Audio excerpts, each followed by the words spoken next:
Music is so powerful. I just watched the documentary movie about Bob Marley, One Love. Okay.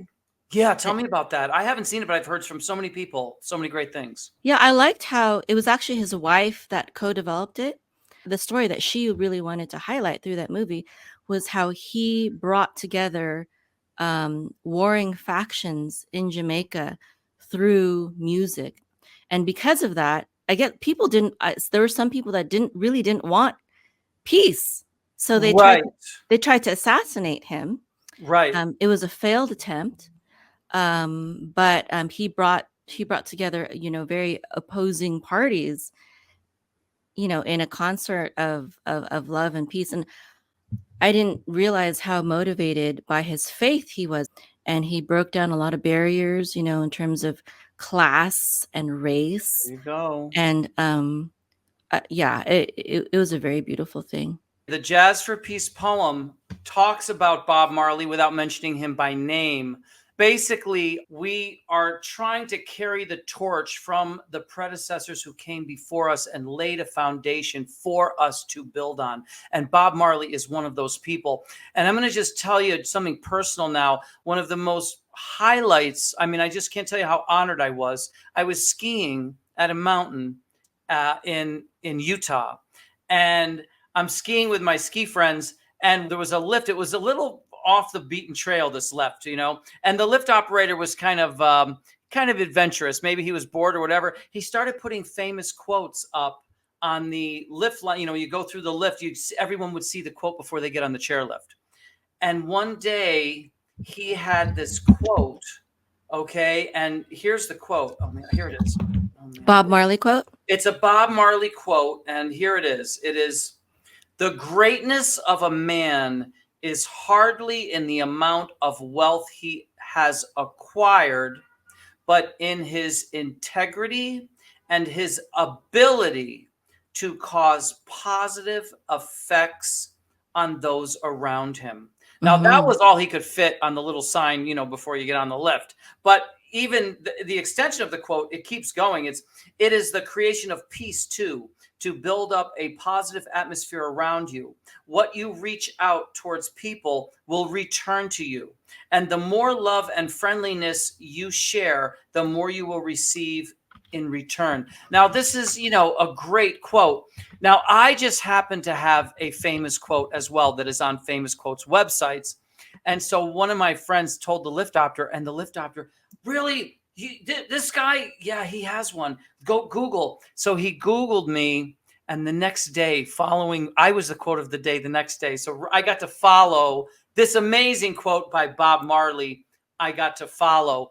And my quote is: "When we fill our souls with creativity, artistry, humanity, intellectuality, things of that nature, we will have a better chance at avoiding the behavior that leads to destruction."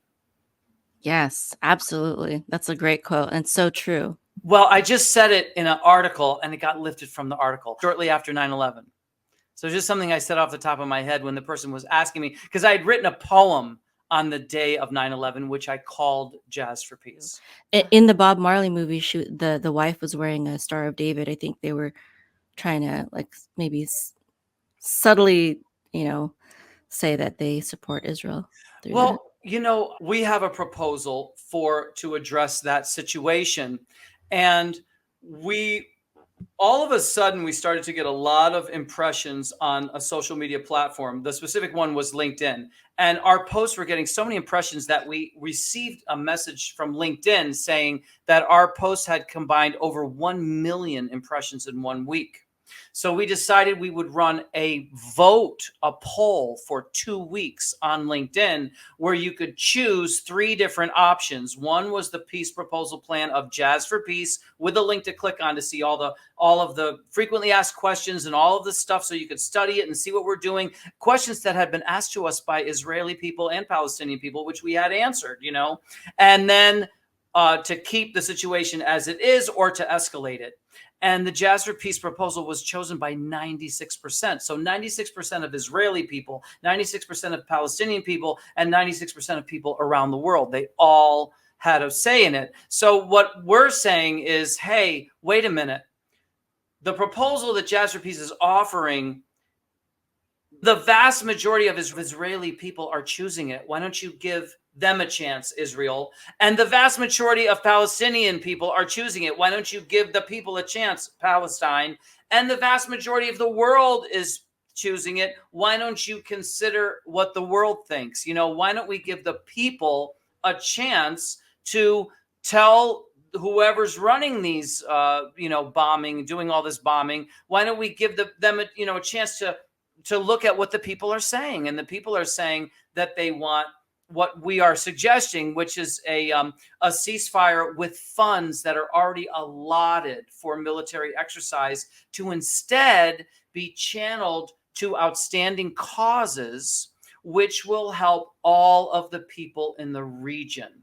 We're proposing to heal both sides through all of these different people who do great work and want to achieve their mission by getting their message out to the people who need it the most, people who have been affected by war, people who have PTSD, all of the kinds of issues that people have.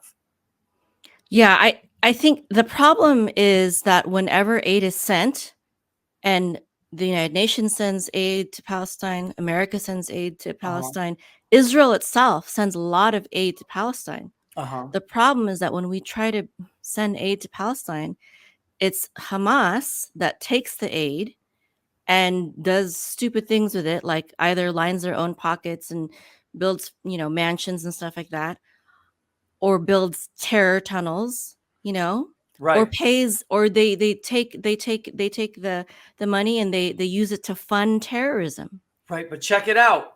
The people have voted against Hamas. So our peace proposal, there is a vote against that activity.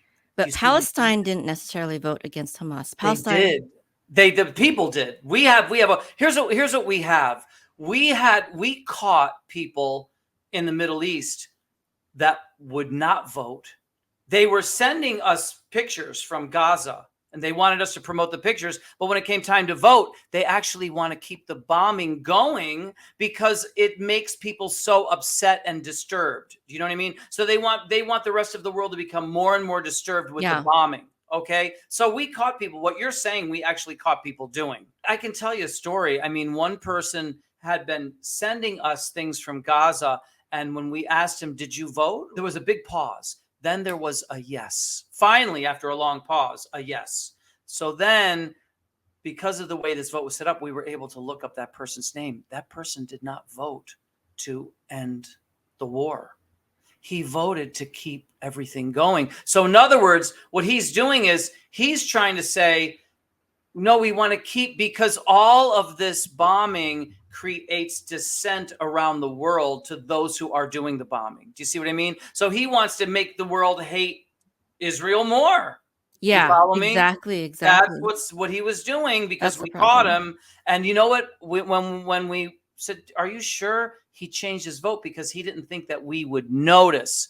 He didn't think that we could look that up. You see what I mean? So he didn't know that. And then when I made a mistake. Come on, you didn't make a mistake. You see what I mean? You actually want to create bad will.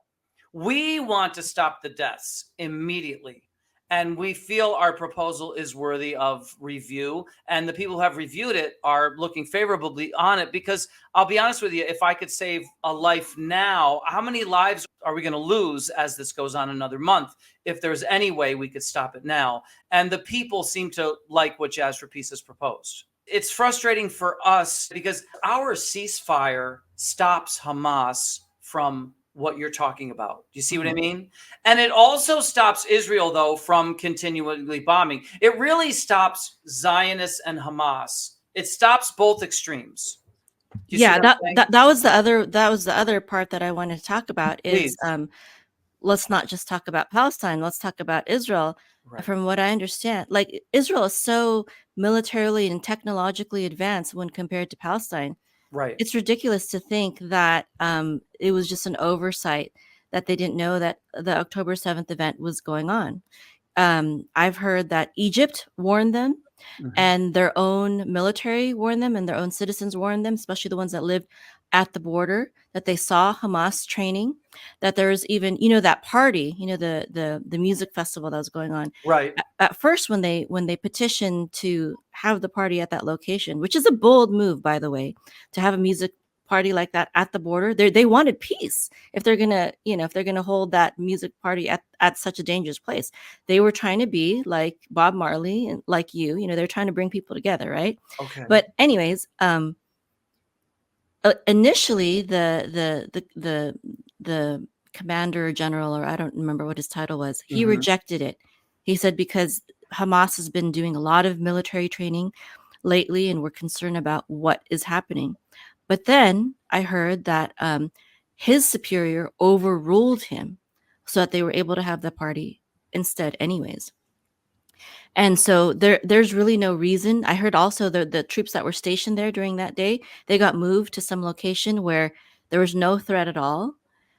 So it was like Israel didn't do it to their own citizens in terms of Hamas really did go in and do all those things. But I do believe that the government of Israel purposefully let its guard down and let its citizens be kidnapped and tortured, etc., so that they would have an excuse. As almost like a false flag, almost like similar. Not false, Not because quite. it really happened. It really happened, but almost like we're not going to bomb ourselves, but we'll let you bomb us so that we can go in the direction that we want to go. You're saying? Yes, because before that event, Netanyahu said the Israel and the rest of the world were not in favor of Israel dismantling Hamas, and Hamas would continually, bomb and send terrorists. They would do that, but not on such a massive scale. And the government really wanted to just take care of it for good, but the people Israel didn't want it, and the rest of the world didn't want it. But after October 7th happened, then now they have a change in sentiment. Yeah, then they approved the government going in and using their power to dismantle Hamas. I have mixed feelings about that because I do believe Hamas needs to be dismantled. The fact that they could do that. And I don't believe, they were elected supposedly by the Palestinian people, but I don't believe that was really a free election. That was like, oh, vote for me or else I'll kill you. The same thing that they do when, the military of Israel sends flyers and they tell the Palestinian people, we're going to bomb this building soon, get out of there. And Hamas says, no, you stay put or we will kill you ourselves. So it's so crazy what both governments really are doing. Right. And so what I'm trying to say is that the way that our vote went down, we were having trouble finding anyone that wanted to vote for, the type of things that you're talking about that Hamas was doing, that extreme part of Hamas. And the same amount of what would you say? It's the same amount of powerfully against the aggressive bombing that Israel was doing. So they don't like either extreme. And voting for our proposal, unfortunately for those extremes, it basically tells them, no, you've been voted down. You guys can't do this, and you guys can't do this. And we're going to address it this way. And that's what people are voting for. And I'm just telling you, the people voted 96%. And we did not mess around. We posted it right onto pro-Israel, postings, like where you can share the post, right onto pro-Pal. We posted it everywhere. It's just to make sure everybody had the opportunity to look at it. It was surprising how few people are interested in the extreme areas of both of these factions. Do you see what I'm saying? Yeah. Like you were saying, we were talking about offline. The governments don't speak for the people. The majority of the people usually don't want what the government is trying to accomplish. Right.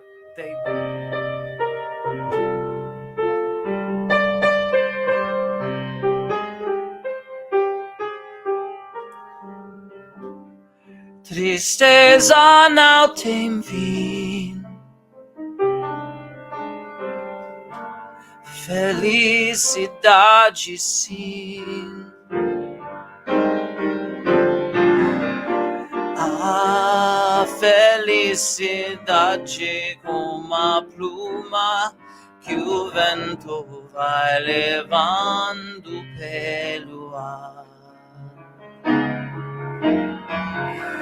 Voa tão leve, mas tem uma vida breve. Precisa que haja vento sem parar. A felicidade do pobre parece a grande ilusão do carnaval. A gente trabalha o ano inteiro por momento de sonho pra fazer a fantasia de hoje pirata, hoje jardineira. E tudo se acabar na quarta-feira.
Awesome. That was beautiful. Thank you so much, Mayim. I wish I could have been there in person to hear that.